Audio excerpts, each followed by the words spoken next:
Bismillahirrahmanirrahim. Assalamualaikum warahmatullahi wabarakatuh. Alhamdulillahirrabbilalamin. Wassalatu wassalamu ala rasulillah. Senang sekali berjumpa kembali di channel Donditan dan Geraham Mualaf Jakarta dengan program Serba-Serbi Quran ya selama bulan Ramadan. Alhamdulillah, puja dan puji syukur kita panjatkan kehadirat Allah Subhanahu wa taala. Salawat dan salam semoga selalu tercurah bagi junjungan kita Nabi Muhammad sallallahu alaihi wasallam. Seperti biasa, saya ditemani oleh Syekh Ridho Daud. Assalamualaikum Syekh. Waalaikumsalam Maulana. Sehat Syekh? Alhamdulillah Maulana. Alhamdulillah. Dasinya mana dasi? Dasi? Tidak pakai dasi? Nanti Pak, nanti. Oh nanti. Ya. Alhamdulillah. Syekh, kita sudah melewati dari episode 1 sampai episode 8 ya Syekh ya. Alhamdulillah. Luar biasa, Ya. sudah banyak yang kita bahas.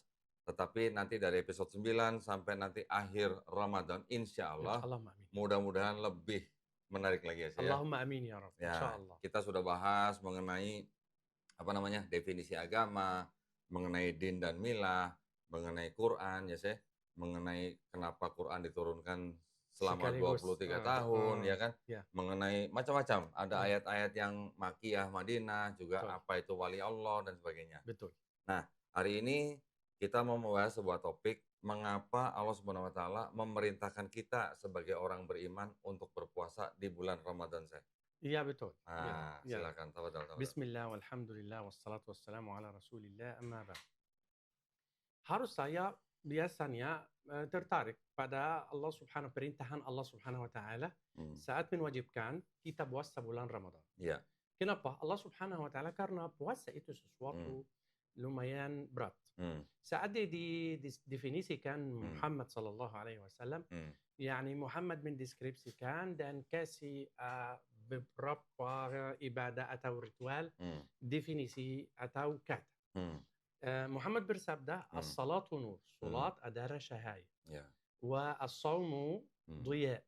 Artinya apa? Hmm. Cahaya tapi dengan cahaya bukan cahaya biasa tapi cahaya matahari. Artinya ada sinar. Beda dari cahaya yang dari salat. Jadi cahaya yang membuat sinar lebih kuat. Jadi puasa berat sedikit. Saat Allah Subhanahu wa taala menwajibkan rukun atau faridah puasa menggunakan secara seperti yang meyakinkan anaknya. Kalau kamu mau meyakinkan anak kamu, biar dia harus berlatih olahraga. Jadi kamu mengajak dia dan kasih kata lembut. Kenapa kamu tidak mau berlatih olahraga? Iya. Kenapa? Dengan nada yang seperti ini. Allah Subhanahu wa taala menggunakan nada seperti ini dalam ayat puasa. Ya ayyuhalladzina amanu, yani kutiba alaikumus siyamu kama kutiba alal ladzina min qablikum la'allakum tattaqun. Jadi Allah Subhanahu wa taala meyakinkan seperti yani Allah Subhanahu wa taala itu bahasa Arab.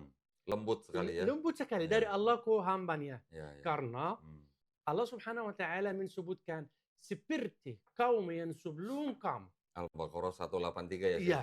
Terkenal. Ya. Seperti kaum yang sebelum kamu. Ya. Biar kamu tidak mau olahraga. Kenapa? Anak tetangga yani lakukan seperti ini. Ini cara bahasa di dalam ayat ini. Karena Allah Subhanahu wa taala dia yang menciptakan manusia. Dan dia yang tahu sifatnya. Berat puasa. Jadi Allah Subhanahu wa taala yani menggunakan secara lembut. Ya ayyuhalladzina amanu kutiba alaikumus shiyam seperti kaum yang sebelum kamu. Kenapa ya Allah? Iya. Kenapa? Gimana tuh? Untuk takwa. La'allakum tattaqun. Semoga mudah-mudahan kamu dapat ketakwaan. Ya Allah. 30 hari. Saya stop puasa. Stop makan. Stop minum. Stop berhubungan suami istri. Stop apapun. Karena ketakwaan. Apa itu ya Allah? Dan itu hanya sebabnya atau apa? Bukan hanya itu sebabnya. Ada dua perkara. Ketakwaan dan kesabaran. Kenapa? Dan apa takwa? Dan apa sabar? Harus mendeskripsi biar kita paham. Jadi Allah Subhanahu wa taala kalau kita ngobrol tentang ketakwaan, dulu balik mundur ke awal surat Al-Baqarah. Alif Lam Mim. Dzalikal kitabu la raiba fi. Di isinya apa? Petunjuk. Petunjuk itu untuk siapa? Untuk saya, Untuk kamu, untuk semua orang? Semua orang. Tidak. Untuk? Sebentar. Orang yang bertakwa. Okay. Alif Lam Mim. Dzalikal kitabu la raiba fihi. Diisi la raiba, tidak ada keraguan. Fihi huda. Untuk siapa? Hudan lil muttaqin. Petunjuk untuk orang bertakwa. Petunjuk. Jadi, kalau saya tidak dapat persentase walau 1% takwa, apakah saya akan ketemu sama petunjuk di dalam Al-Quran? Tidak. Syarat. Jadi Allah Subhanahu wa Ta'ala menyuruh umat manusia biar puasa bulan Ramadan, semoga mudah-mudahan dapat persentase, nasib, sahm dari ketakwaan. Lalu, silahkan. Lalu, kalau kamu dapat persentase walau 1% dari ketakwaan, pasti kamu akan ketemu sama petunjuk yang di dalam Al-Quran. Petunjuk yang di dalam Al-Quran. Jadi ada orang bilang, saya baca Al-Quran, tidak merasa petunjuk. Saya menghafal Al-Quran, tidak merasa petunjuk. Jadi mana petunjuk? Padahal awal ayat Al-Quran, Allah bilang, berfirman, bahwa di dalam Al-Quran petunjuk. Mana petunjuknya? Petunjuk kamu tidak mungkin ketemu sama petunjuk kalau kamu tidak dapat persentase dari ketakwaan. Artinya tidak menambah ketakwaan ya. Kalau ketakwaan kita tidak bertambah-tambah, maka kita tidak bisa mendapatkan petunjuk. Gitu ya. Tidak mungkin kamu merasa kata Allah. Di zaman dulu, zaman sahabat, Allah Subhanahu sahabat Muhammad membaca Al-Quran atau mendengar ayat Al-Quran jatuh. Karena dan nangis dan takut. Dan kenapa? Karena ada di hati mereka ketakwaan. Ketakwaan yang lebih. Jadi mereka cepat paham kata ini maksudnya apa, Allah mau apa, itu selain terlepas bahasa Arab. Tapi maksud saya ada di hati mereka ketakwaan. Jadi Allah Subhanahu wa Ta'ala menurunkan kita biar training courses. Kita dapat courses setiap tahun. 30 hari dapat kursus sama Al-Quran. Biar dapat sedikit dari ketakwaan. Lalu kita bisa merasa petunjuk yang di dalam Al-Quran. Jadi itu nomor 1. Tapi itu ketakwaan artinya apa? Menjalankan perintah, menjauhi larangan. Itu definisi akademi. Tapi kita selalu, saya dan Anda di channel di sini, mencari definisi yang praktik. Yang memang. Yang bisa saya dan kamu mengaplikasikan cepat. Karena itu maksud Allah dari agamanya.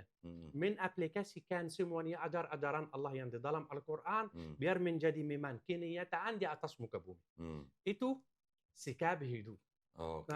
Jadi bagaimana? Ketakwaan. Suatu hari, Ubay bin Ka'ab ditanya Umar bin Khattab.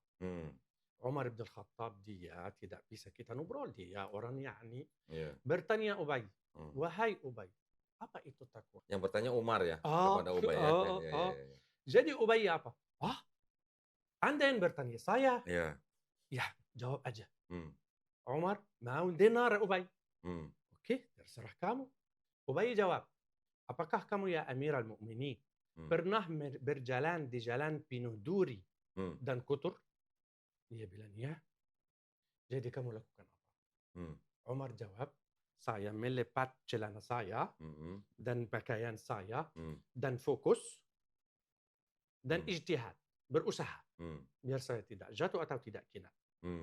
Itu takwa. Ubay bilang, itu takwa. Artinya apa? Waspada dan ketakutan kepada Allah. Itu perasaan ini artinya takwa. Contoh, saya pergi ke dokter, saya orang tua. Pergi ke dokter. Maaf ya dokter, saya kena kulit.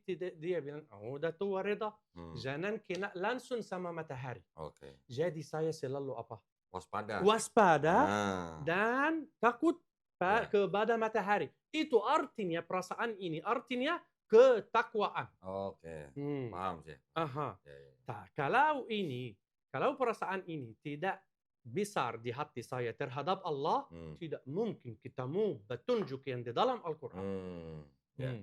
Jadi Allah dengan hikmahnya menwajibkan bulan Ramadan biar takwa. Oh, Masya Allah. Bagaimana kita dapat takwa? Tapi saya mau dengar pertanyaan kamu dulu.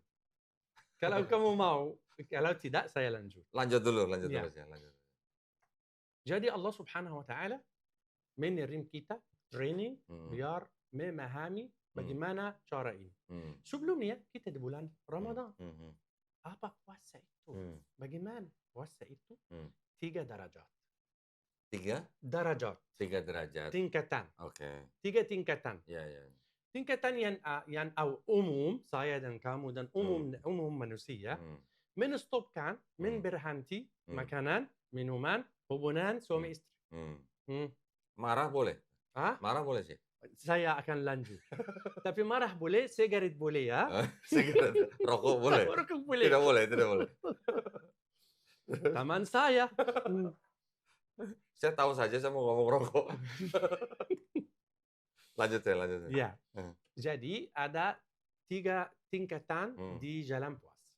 Yang berhenti makanan, minuman, hubungan suami istri itu adalah puasa umum. Ada puasa khusus. Puasa khusus yang berhenti semuanya dia indrawiyah.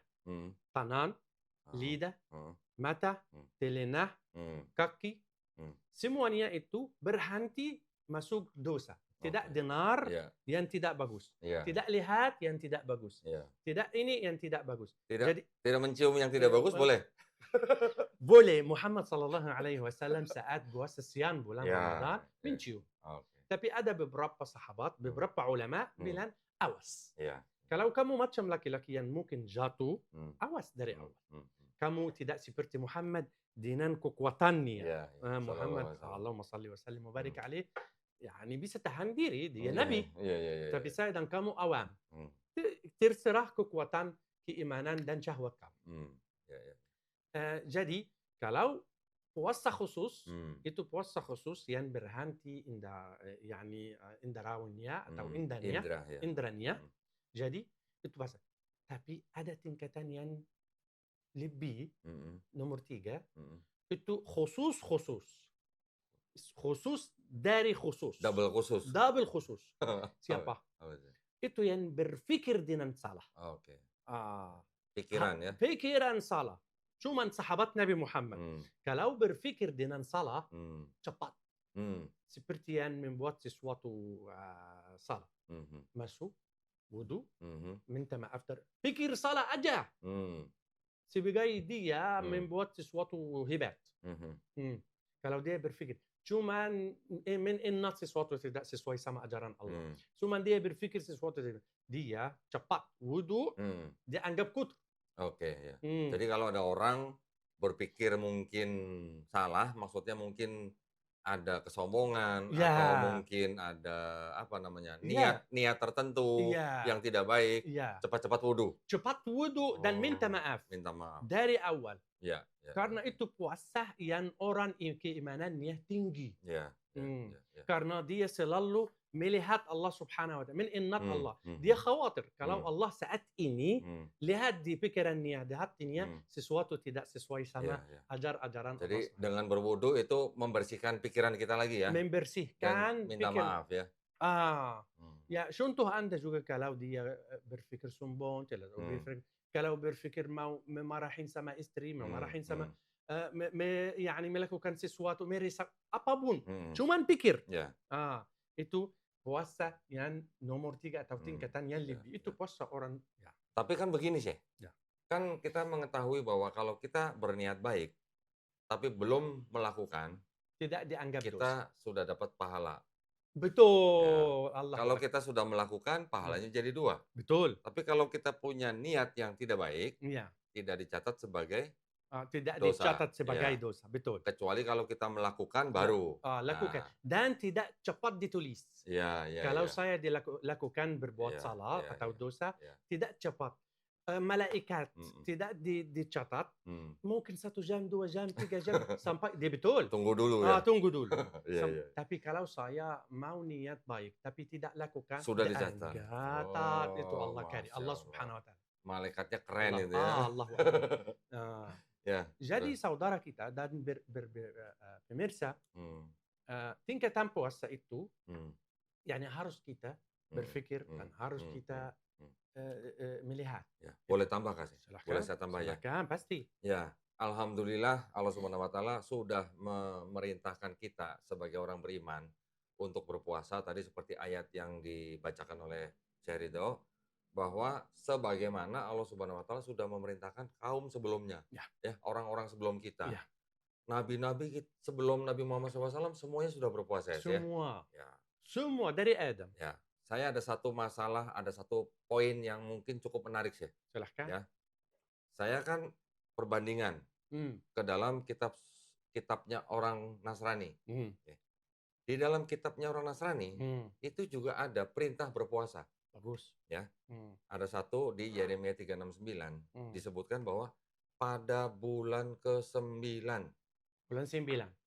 Ramadan bulan keberapa? Bulan ke-9 juga. Ya, bagus. Allahu Akbar. Jadi ada kesamaan.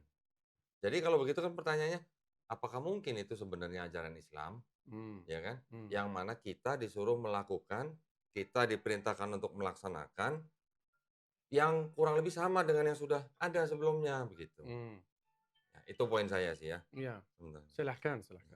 Nah, jadi maksud saya kita yang harus mempelajari nabi-nabi sebelum Nabi Muhammad SAW semuanya sudah berpuasa. Ya, betul. Nabi Isa kalau di Islam kita katakan berpuasa 50 hari. Ya. Ya. Di kitab mereka 40 hari. Kemudian di kitab mereka 40. Di kita 50 ya. Ya. Terus kemudian Nabi Daud berpuasanya di kita satu. Nabi Idris juga berpuasa. Nabi Musa juga berpuasa. Ya, Nabi Adam pun berpuasa ya. Jadi artinya itu yang seperti tadi Syekh Ridho katakan bahwa Allah Subhanahu wa taala sudah memerintahkan orang-orang sebelum kita, sebelum Nabi Muhammad SAW sudah berpuasa, kemudian Nabi Muhammad SAW diperintahkan juga untuk umatnya sampai ke kita. Jadi kita sebenarnya mengikuti ya perintah yang memang langsung berasal dari Allah Subhanahu wa taala. Ya, betul ya Pak, betul. Allahu Akbar. Boleh tambah sedikit lagi Lanjut. Saya nikmati. Ya, silahkan. Tadi saya kan mengatakan bahwa berpuasa bisa meningkatkan ketakwaan kita ya. Iya, betul. Saya tadi senang sekali saya memberi contoh bahwa bertakwa itu seperti kita berjalan di antara duri-duri. Iya. Jadi kita harus waspada. Iya. Yang mana yang duri? Iya. Kalau kita injak kita luka gitu ya. Nah, supaya kita berhati-hati supaya kita tidak injak ya. Iya, gitu betul. Ya. Masya Allah. Nah, tetapi kan itu juga ada tambahan lagi bahwa berpuasa juga untuk membersihkan jiwa kita ya. Ya. Untuk melatih, untuk mendidik diri kita sendiri. Ya. Juga untuk hikmah sosial, bagaimana kita merasakan laparnya orang-orang miskin. Betul, Syekh? Ya, betul. Kalau itu contoh juga. Kalau kita lapar, kita bisa merasakan orang miskin yang kekurangan makan. Pada waktu kita makan, kita mensyukuri nikmat. Juga selain itu juga bisa menjadi obat. Obat untuk badan kita.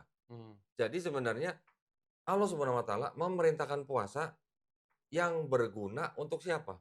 Iya.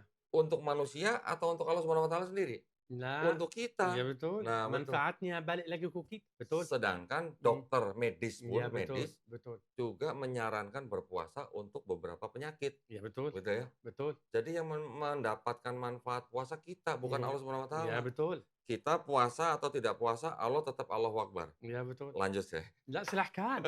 Ya Allah, Anda menarik perhatian saya dan orang pemirsa biar memahami banyak sebab, banyak manfaat puasa. Karena kalau kita berhitung atau menghitungkan sebabnya atau hikmahnya banyak, sampai akhir zaman kita tidak bisa memahami hikmah Allah Subhanahu karena Allah yang memerintahkan.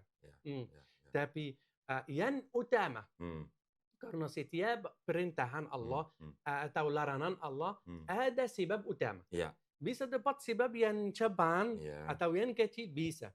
Tapi sebab yang utama yang disebutkan dalam dalam ayat yang tersebut. La'allakum tattaqun. Semoga kamu dapat takwa. Menjadi orang takwa. Kenapa ya Allah takwa? Karena tanpa takwa kamu tidak mungkin merasa petunjuk yang di dalam Al-Quran.